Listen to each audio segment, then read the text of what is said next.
నేను చాలా సార్లు ముస్లిం సమాజానికి కూడా చాలా సార్లు చెప్పాను. నేను హిందువులకు ఉన్నది ఒకటే దేశం, ఇంక వేరే దేశం లేదు. ఇక్కడ కూడా హిందువులు టార్గెట్ చేసి చంపితే ఎక్కడికి పారిపోతారు?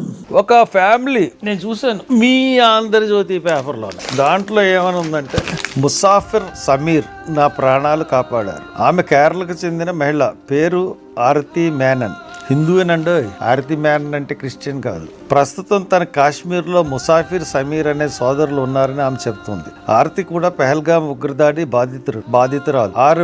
6 ఏళ్ల వయసున్న 2 కుమారులు తల్లిదండ్రులతో కలిసి బైసారానికి వచ్చింది. తల్లి షీలా మాత్రం దూరంగా కారులో కూర్చుంటే మిగతా వారంతా అక్కడ ప్రకృతి రమణీయతను ఆస్వాదిస్తూ గుర్రపు స్వారీ చేస్తున్నారు. అయితే ఆరతి కళ్ళెదుటే తండ్రి 65 ఏళ్ల రామచంద్రన్ను ఉగ్రవాదులు కాల్చి చంపారు. పిల్లలను తీసుకుని భయంతో తాను దారి తెన్ను లేకుండా అడవుల వైపు పరిగెత్తి సురక్షిత ప్రాంతానికి చేరుకున్నానని చెప్పింది.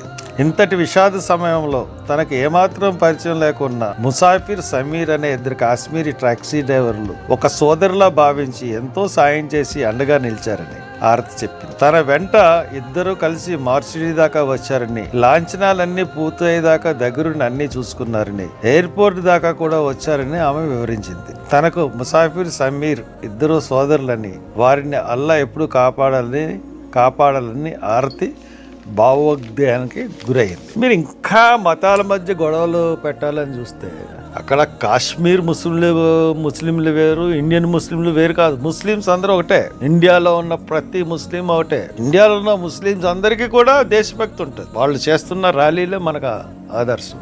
మీరు ముస్లిమ్స్ హిందువులు అని చెప్పేసి కాల్ చేశారని చెప్తాం. హిందువులని చెప్పి చూసి హిందువులు అంటే కాల్ చేశారు. ఇటువంటి మీరు ఒక ఉప ముఖ్యమంత్రిగా ఉండి ఇటువంటి భావోద్వేగాలను రెచ్చగొట్టే సమయమా ఇది? ఏమన్నా కొంచెమన్నా ఆలోచించారా?